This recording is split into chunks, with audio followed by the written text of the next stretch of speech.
प्यारे साथियों, आप सभी का स्वागत करता हूं अपने एमआरएस स्टडी परिवार में। तो डियर, हम लोग जो है यहाँ पे सिविल बूस्टर जो बुक आता है उसको जो है हम लोग डिस्कस कर रहे थे। तो हम लोग ये जो सब्जेक्ट होने वाला है आज का, वो होने वाला है design of design of steel structure. Design of steel structure civil booster book का। तो अगर आपके पास सिविल बूस्टर बुक है then it is very fine, ये आपको जो है बहुत ज़्यादा हेल्प करेगा। बट अगर आपके पास सिविल बूस्टर बुक नहीं है तो आप इसे परचेज कर सकते हैं। हमारे वीडियो के डिस्क्रिप्शन बॉक्स में आपको इस बुक का लिंक मिल जाएगा। तो वो ये जो बुक है क्विक रिविजन्स के लिए बेहद ही एक तरीके से कह सकते हैं इम्पॉर्टेंट है। तो इसमें आज का जो हमारा सबसे पहला टॉपिक होने वाला है, यानी चैप्टर का नाम होने वाला है, वो है रिविट्स। ये चैप्टर नंबर 1 है। IS code 432 1982 mild steel and medium tensile steel के लिए जो है रेफर किया जाता है। Various physical properties of structural steel are given below. Unit mass of steel rho is equal to 7,850 kg per meter cube. Modulus of elasticity E is equal to 2 into 10 to the power 5 Newton per mm square. Modulus of rigidity G is equal to 0.769 into 10 to the power 5 Newton per mm square. Poisson ratio mu is equal to 0.3 in elastic range and 0.5 in plastic range. Coefficient of thermal expansion alpha is equal to 12 गुने 10 के power -6 per degree Celsius. Method of design of steel framework. पहला simple design, ये based होता है elastic theory के ऊपर और uneconomical method ये आपका होता है। No moment is transferred from the connected member to another connected member. For design purpose structure is assume to be pin jointed, है ना। डिजाइन पर्पस के लिए हम लोग जो है स्ट्रक्चर्स को एज्यूम कर लेते हैं पिन ज्वाइंटेड के तौर पे। All connection of beam girders trusses जो है वो वर्चुअली फ्लेक्सिबल आपका होता है। उसके बाद है semi rigid design. It ensure that partial flexibility is available at supports. It permits a reduction in maximum bending moments in beam suitable connected to supports due to partial transfer of moment to another connected member. It is economical than simple design. Simple design से थोड़ा economical होता है जो semi rigid वाला होता है वो। उसके बाद आता है fully rigid design method. It involves the assumptions of end connections being fully rigid and capable of transmitting moments and shears. The end connections of member of a frame should have sufficient rigidity to hold virtually unchanged original angles between such members and members that they connected. It is used in convenient case. Convenient case में use किया जाता है। Give economy in the weight of steel and saves construction cost. Wind pressure P is equal to K into V square, जहाँ पे P जो होता है wind pressure होता है जो कि kg पर सेंटीमीटर स्क्वायर में होता है, एंड V जो है वेलोसिटी ऑफ विंड होता है इन किलोमीटर पर आवर में, एंड के जो होता है कांस्टेंट ऑफ प्रोपोर्शनलिटी आपका ये होता है। एज पर IS 875 part 3 design wind velocity VR या VZ is equal to VB into K1 K2 K3 आपका होगा, जहाँ पे VB जो है बेसिक विंड स्पीड जो कि मीटर पर सेकेंड में होता है, और K1 जो है प्रोबेबिलिटी फैक्टर ऑन और रिस्क कॉफिशिएंट होता है। K2 जो होता है train height and structure size factor होता है, K3 जो है टोपोग्राफिकल फैक्टर होता है या टोपोग्राफी फैक्टर होता है। Design wind pressure PZ is equal to 0.6 VZ का square. Connecting connections are made by, जो कनेक्शंस होते हैं वो बनता है by either riveting, bolting and welding. Riveting में रिवेट्स जो होते हैं is made up of a round ductile steel bar piece, mild or high tensile, called shank, with a head at one end. The size of rivet is identified by diameter of shank. तो ये जो है round counter शंख है और ये जो है आपका phi nominal diameter of rivet, D जो है ग्रॉस डायमीटर ऑफ रिवेट आपका दिया गया है।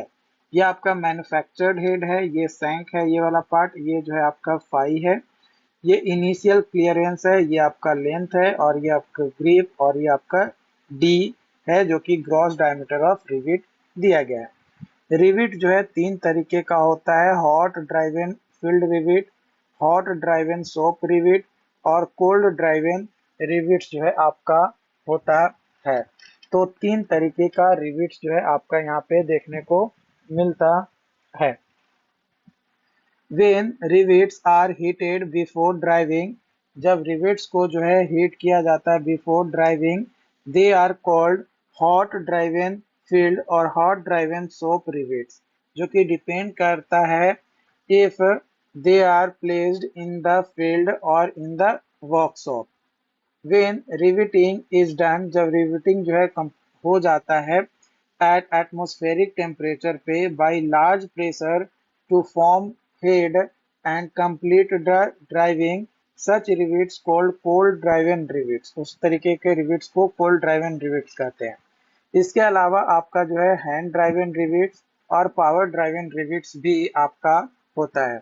तो जो कोल्ड ड्राइवन रिवेट्स होता है उसका यूज किया जाता है फॉर रिवेट डायमीटर रेंजिंग, जिसका 12 से 22 डायमीटर होता है। कोल्ड ड्राइवन रिवेट्स जो होता है are sequenced of driven to fill the holes and to form the heads by application of large pressure. Most important point is a strength of cold driven rivets is more than hot driven rivets. A strength calculation of rivets is done on the basis of gross diameter, nominal diameter D, it is shank diameter in cold conditions. Various diameters available are 8, 10, 12, 16, 18, 20, 22, 25, 30 mm का आपका diameter available होता है। Gross diameter D dash diameter of hole consider किया जाता है that rivet fills the hole completely. जहाँ पे D जो है less than equal to 25 mm होता है, वहीं पे D dash is equal to D plus 1.5 लेकर चलते हैं और अगर डी ग्रेटर देन 25 mm है देन डी डैश यानी gross diameter is equal to D plus 2 mm लेकर चलते हैं। As per envying formula D जो है is equal to 6.01 under root T, जो कि थिकनेस जो होता है टी वो मिनिमम हमारा थिकनेस होता है प्लेट का जो कि कनेक्ट किया जाता है और उसका वैल्यू जो है हम लोग mm में लेकर चलते हैं। d इज इक्वल टू जो कि नॉमिनल डायमीटर है d is equal to 1.93 into square root T in centimetre value लेकर चलेंगे। Assumptions in riveted connection, riveted connections में क्या अजम्पशन जो है हम लोगों को लेकर चलना है उसके बारे में जो है यहाँ पे आपका दिया गया है। तो देखो अगर हम यहाँ पे अजम्पशंस की बात किया जाए तो पहला है frictions between plates is neglected, दूसरा shear stress in uniform over cross section of rivet, तीसरा rivets in group subjected to direct load share the load equally, यानी in fact stress is equally shared, चौथा, bending stress in rivet is neglected. पांचवा, distribution of direct stress on the portion of plates between rivet hole is uniform. छठा, rivets fill the hole completely. Hole को क्या करता है? Completely आपका जो है फिल करता है। ओके।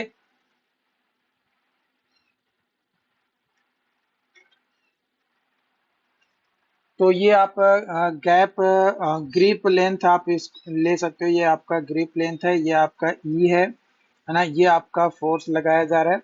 तो when grip of rivet is more, अगर grip of rivet more than 6 times है diameter of hole, number of rivets required for normal calculation should be increased by not less than 1% for each additional 1.5 mm of grip.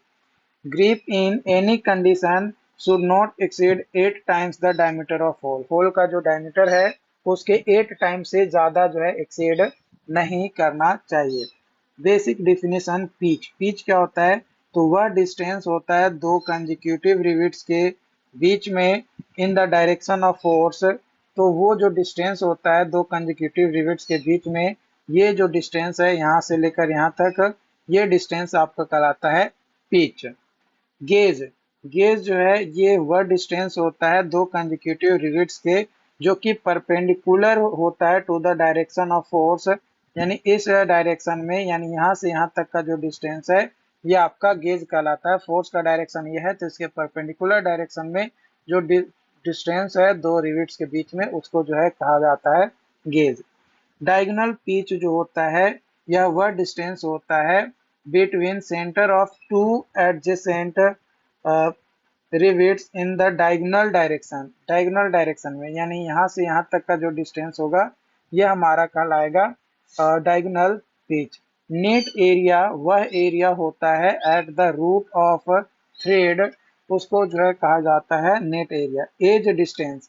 As मतलब कि जो distance as of member से लिया जाता है, यानी या कवर प्लेट से लिया जाता है to the centre of nearest rivet hole, तो उसको जो है एज डिस्टेंस कहते हैं। स्लिप फैक्टर, ये एक कोफिशिएंट ऑफ फ्रिक्शंस होता है इन friction type joint rivet value जो कि आरवी होता है, जिसमें मिनिमम स्ट्रेंथ ऑफ रिविट जो होता है इन शियरिंग एंड बियरिंग आपको देखने को मिलता है।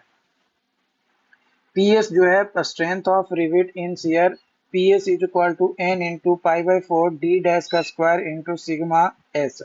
एन जो है N इज इक्वल टू 1 होता है for single shear case, N is equal to 2 होता है for double shear case. Sigma S जो होता है allowable shear stress, D dash जो है ग्रॉस डायमीटर, पीवी जो है strength of rivet in bearing, PV is equal to D dash T tau B R होता है। सिग्मा बियर होता है। सिग्मा बियर जो होता है एलोएबल बियरिंग रेजिस्टेंस होता है। डी डैश जो है ग्रॉस डायमीटर आपका होता है। टी जो होता है वो मिनिमम थिकनेस होता है of sum of two cover plates और मेन प्लेट्स। इन दोनों में से जो भी मिनिमम वैल्यू हमें देगा वो हम लोग लेकर चलेंगे।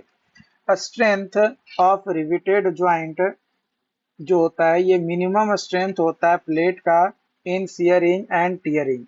जो शियरिंग फेल्यूर होता है वो प्रिवेंट किया जाता है by providing sufficient edge distance. Sufficient edge distance अगर प्रोवाइड कर देते हैं तो हमारा जो है ये सारे चीजें जो है आपका आ जाएगा। ओके। उसके बाद हम आगे की ओर मूव करते हैं। तो tearing strength P T is equal to capital B minus N D का hole into T into sigma A T. N जो है नंबर ऑफ होल्स और सिग्मा ए टी जो होता है allowable tensile strength of plate. Efficiency of joint N is equal to minimum of rivet value या फिर strength of plate divided by strength of solid plate. जो number of rivets N है वो force by rivet value होता है। तो जो maximum permissible stress होगा इन रिविट्स एंड बोल्ट्स वो IS 800 1984 में दिया गया है। Type of faster and axial tension sigma A T mega pascal में, सीयर मेगा पास्कल में एंड बियरिंग मेगा पास्कल में। Power driven shop rivets axial tension 100 mega pascal 100 mega pascal and bearing में जो है 300 मेगा पास्कल। फील्ड रिवेट्स में axial tension जो है 90 mega pascal, shear 90 mega pascal, bearing जो है 270 mega pascal. Hand driven rivets में एक्सियल टेंशन जो है 80 मेगा पास्कल, सीयर जो है 80 मेगा पास्कल और बियरिंग जो है 250 mega pascal. Close tolerance and turned bolt axial tension में जो है 120 मेगा पास्कल, सीयर में 100 मेगा पास्कल और बियरिंग में 300 मेगा पास्कल। बोल्ट्स इन क्लियरेंस होल्स एक्सियल टेंशन में 120 मेगा पास्कल, सीयर में 80 मेगा पास्कल और बियरिंग में 250 मेगा पास्कल जो है आपका यहाँ पे होता है। उसके बाद आपका जो है permissible stresses, types of stresses, notation, stress and factor of safety. Axial tensile stress, stress जो है 0.6 F by factor of safety 1.67। Maximum axial compressive strength 1.67 factor of safety and stress is 0.6 F by. Bending tensile stress 1.5 factor of safety, maximum bending compressive stress 1.515 factor of safety, average shear stress 2.5 factor of safety, maximum shear stress tau vm आपका represent किया जाता है 2.2 factor of safety, bending stress 1.3 factor of safety and stress in slab sigma bs जो कि stress जो है 185 होता है और फैक्टर ऑफ सेफ्टी जो है हम लोग कुछ ज्यादा लेकर नहीं चलते हैं। When wind and earthquake load are considered, जब विंड और अर्थक्वेक लोड को जो है कंसीडर करते हैं, permissible stresses in tensile steel है ना, जो परमिसिबल स्ट्रेस होता है स्टील में स्ट्रक्चर्स में वो इंक्रीज करता है 33.33% से, and in rivets and belt structure fasteners it is increase by 25%। Packing, packing क्या होता है, तो if difference between two plates to be joint P1 minus T2 greater than 6 mm, then additional rivets any curve over and above that required from normal calculation shall be provided on packing extension। तो वहाँ पे जो है packing extension जो है हम लोग provide करते हैं, लाइक ये पैकिंग इज इक्वल टू होता है T1 माइनस T2 होता है। T1 जो है पहला हो गया और T2 जो है दूसरा आपका प्लेट हो गया। ये एडिशनल रिवेट जो है आपका प्रोवाइड किया जाता है। So number of additional rivet जो होता है 2.5% of actual number of rivets जो भी ऑब्टेन किया जाता है फ्रॉम द नॉर्मल कैलकुलेशन पर 2 mm थिकनेस ऑफ पैकिंग के लिए जो है लेकर चलते हैं।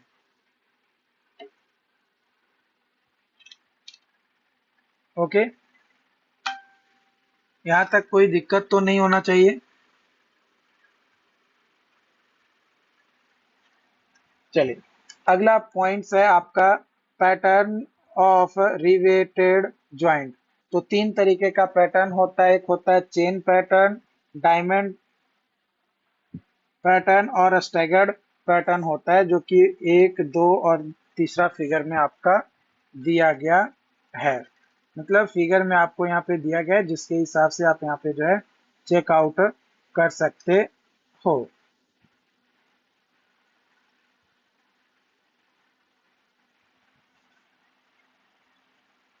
ओके, उसके बाद है eccentric concentration. F D I is equal to P A I summation divided by summation of A I. F T I is equal to P E R one A I divided by summation of A I R I का square. तो F R I is equal to square root F D I का square plus F T I का square plus 2 F D I into F T I cos theta, जो कि less than equal to होगा हमारा are we के यानी rivet value के। तो डायरेक्ट लोड प्लस ट्विस्टिंग ये आपका देखने को मिल रहा है, ये ब्रैकेट प्लेट है और ये आपका जो है कॉलम फ्लेंज है। तो एफ डी आई जो होता है direct force in ith rivet and act in direction of applied load. F T I जो है force in ith rivet due to torsion and act perpendicular to the line joining centre of gravity of rivet group and rivet under consideration. R I जो है distance of ith rivet from centre of gravity. A I is equal to pi by 4 small D I का square. Most critical rivet has a maximum value of r and minimum value of theta. Rivet on section A direct loading plus torsion, rivet on section B direct loading plus bending आपका होता है। Minimum number of rivets in direct load plus twisting case में अगर बात किया जाए तो n is equal to square root 6m by divided by small m P R V, जहाँ पे m जो है is equal to P E and R V जो है रिविट वैल्यू, स्मॉल m जो है number of lines of rivets 2 and n number of rivets in line 3 and pitch p is equal to pitch जो कि same होता है in both direction देखने को मिलता है। For rivets subjected to combined shear and torsion, F S calculated divided by sigma S plus F T calculated divided by sigma T not greater than आपका 1.4। F T जो है calculated tensile stress and F S जो है calculated shear stress.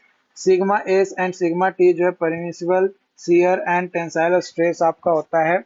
As per I S 808 1989 जो dimensions होता है for hot rolled steel beam के लिए, कॉलम के लिए, चैनल के लिए और एंगल सेक्शन के लिए हम लोग पढ़ते हैं। जो मिनिमम थिकनेस होता है any member should not be less than 6 mm, 6 mm से जो है कम नहीं होना चाहिए under normal condition. Under normal conditions if it is expose to weathering minimum thickness is 8 mm। अगर वेदरिंग के रिगार्डिंग एक्सपोज किया गया है तो हमारा जो है उसको 8 mm मिनिमम थिकनेस जो है हम लोग लेकर चलते हैं, है ना। कितना लेकर चलते हैं? मिनिमम 8 mm जो है हम लोग लेकर चलते हैं। Steel beam theory is use to find the approximate value of moment of resistance of the doubly reinforced beam, especially when the area of compression steel is equal to or more than the area of tensile steel आपका होता है।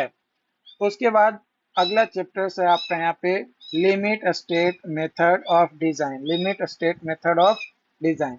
Limitations के बारे में बात किया जाए working stress method यानी WSM का, तो सबसे पहला होता है कि मेन अजम्पशन जो होता है वो लीनियर इलास्टिक बिहेवियर होता है। Stress can be kept with in permissible limit is not realistic, जो कि रियलिस्टिक जो है हमारा नहीं होता है। दूसरा, इन WSM यानी वर्किंग स्ट्रेस मेथड में there is no scientific basis for assumption of factor of safety. Factor of safety को एज्यूम करने के लिए कोई भी साइंटिफिक फैक्टर और जो है लेकर नहीं चलते हैं। But in limit state method factor of safety is calculated from reliability analysis. Reliability analysis से जो है क्या किया जाता है, कैलकुलेट किया जाता है जो पार्शियल सेफ्टी फैक्ट्री होता है वहाँ ना, पार्शियल सेफ्टी फैक्टर्स को लिया जाता है काउंट में possible overload and possible under strength के बेसिस पे। तीसरा, वर्किंग स्ट्रेस मेथड यानी WSM fail to discriminate between various types of loads that act simultaneously having different degree of uncertainty. Partial safety factor load YF, factor load is equal to characteristic load into YF। तो यहाँ पे limit state strength दिया गया है और limit state of serviceability दिया गया है। कॉम्बिनेशन दिया गया है जैसे डेड लोड, लाइव लोड, है ना, आपका dead load, earthquake, dead load, live load, तो इस तरीके से अलग अलग विंड लोड, अर्थक्वेक लोड, तो अलग अलग लोड का कॉम्बिनेशन यहाँ पे दिया गया है। इससे ज़्यादातर क्वेश्चंस आपके नहीं पूछे जाते हैं, तो ये नोट मोर इम्पॉर्टेंट है। DL dead load, SL snow load, CL crane load जो कि वर्टिकल और हॉरिजॉन्टल होता है, एएल जो है एक्सीडेंटल लोड, डब्ल्यूएल जो है विंड लोड, ईएल जो है अर्थक्वेक लोड, एलएल जो है इम्पोज लोड जिसको लाइव लोड भी कहते हैं, ईआर जो है इरेक्शन लोड आपका होता है।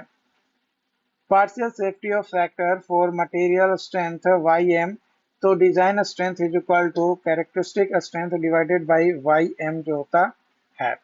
तो definitions and partial safety factors, strength resistance governed by yielding 1.1, resistance of member by buckling 1.1, resistance governed by ultimate stress 1.25, resistance of connections, soap fabrications and field fabrications, bolt friction type soap fabrication के लिए 1.25 आपका होता है, 1.25 soap और field fabrication के लिए। Bolt bearing type soap and field fabrication के लिए 1.25 होता है, एंड रिविट्स के लिए 1.25 होता है सोप एंड फील्ड फैब्रिकेशंस में, और बेल्ट में आपका जो है सोप फैब्रिकेशन के लिए 1.25 और फील्ड फैब्रिकेशन के लिए 1.5 होता है।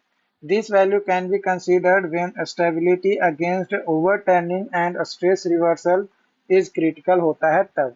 Various limit states in designing आपका होता है, limit states are stated beyond which structure no longer satisfy the performance requirements specified.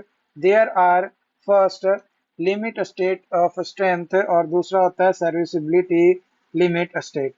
जो लिमिट स्टेट ऑफ स्ट्रेंथ होता है वो एसोसिएटेड होता है with failures under the action of probable and most unfavourable combination of loads on the structure. ये include करता है strength, stability during away, brittle failure, excessive deformation, stability against overturning and fracture due to fatigue आपका होता है। उसके बाद है आपका यहाँ पे सर्विसिबिलिटी लिमिट स्टेट आपका जो है दिया गया है। तो ये इंक्लूड करता है vibration, corrosion, durability, deflection, deformation, repairable damage due to fatigue cracking. तो ये सारी चीजें जो है आपका यहाँ पे होता है। उम्मीद करते हैं कि आज का जो सेशंस था वो आपको जो है समझ में आया हो। अगर चैनल पे पहली बार आए हैं तो चैनल को सब्सक्राइब जरूर कर लीजिएगा और अपने तमाम साथियों के साथ इसे जो है शेयर जरूर करिए ताकि उन्हें भी जो है इसके बारे में पता चल सके।